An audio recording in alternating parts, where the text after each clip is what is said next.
Hey guys, it's Nikki Jabor for Troy-Built Canada, and today I have 4 early summer vegetable garden tips for you that'll help you grow healthier plants that are more productive.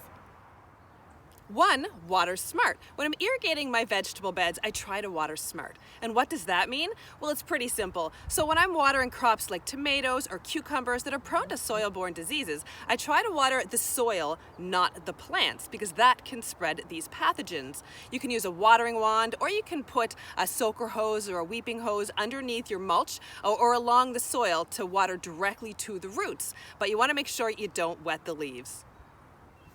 I also water infrequently but deeply. Giving your plants a light sprinkle every day is not the way to encourage plants to set deep roots.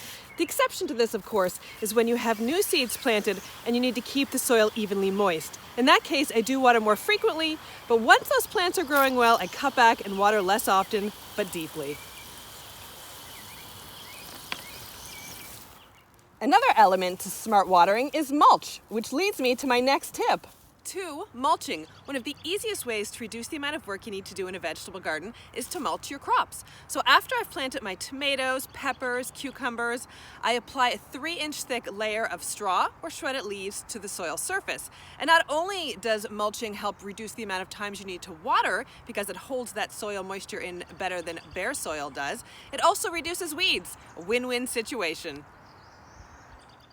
3. Thin your root crops. It's really hard to sow the seeds of carrots, radishes, and turnips at the proper spacing, so once the plants are growing well, you're going to want to thin them to the proper spacing. Overcrowded seedlings won't grow nice full-sized roots. So for carrots, I thin them 1 to 2 inches apart by removing overcrowded seedlings. Super easy to do and very important if you want full-sized roots. 4. Succession plant. Once the rush of spring planting is over and I start to pull out some of the early crops like this lettuce, which we're still enjoying but will come out soon, I'm going to succession plant this bed. And succession planting is just following one crop with another. So this bed could then be planted up with bush beans, zucchini, cucumbers for a mid to late summer harvest. So once your initial crops come out, don't forget to follow up with more for a non-stop supply of homegrown vegetables.